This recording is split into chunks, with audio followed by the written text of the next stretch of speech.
Welcome to Lavanya Reddy designers. ఈ రోజు ఒక టిష్యూ కంచిపట్టు సారీకి బ్లౌజ్ ఎలా డిజైన్ చేసామో చూద్దామండి.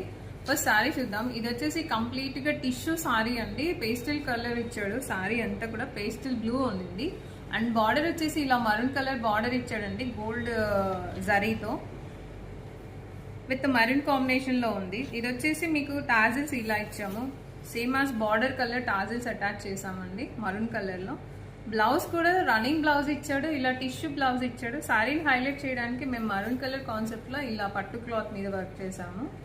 సో ఇది వచ్చేసి బ్లౌజ్ లుక్ అండి. మీకు కంప్లీట్ గా ఆల్ ఓవర్ వర్క్ చేసాము. సిల్వర్ అండ్ గోల్డ్ కర్దానా అండ్ పర్ల్ వర్క్ తో ఇలా హైలైట్ చేసాము. హ్యాండ్ లో వచ్చేసి ఇలా 3 లైన్స్ ఇచ్చామండి బార్డర్ లుక్ కోసము అండ్ స్కాలప్ బార్డర్ చేసాము హ్యాండ్ లో.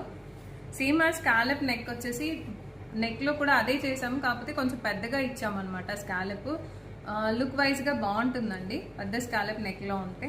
సేమ్ యాజ్ హ్యాండ్ డిజైన్ వస్తుంది, కొంచెం బిగ్ సైజ్ లో ఉంటుంది. బ్యాక్ వచ్చేసి కొంచెం హైలైట్ చేయడానికి హెవీ లుక్ రావడానికి అనేసి ఇలా సీక్వెన్స్ లైన్స్ ఇచ్చామండి బ్లౌజ్ అంతా కూడా ఫ్రంట్ పార్ట్ లో అండ్ బిగ్ బుటీస్ ఇచ్చాము. సేమ్ యాజ్ బ్యాక్ నెక్ ఇది కూడా స్కాలప్ వస్తుందండి. ఫ్రంట్ పార్ట్ కూడా ఇలా రౌండ్ నెక్ వచ్చేసి స్కాలప్ వస్తుంది. ఇది ప్రిన్సెస్ కట్ బ్లౌజ్ అండి. ఓవరాల్ గా మీకు లుక్ అయితే ఇలా ఉంటుంది.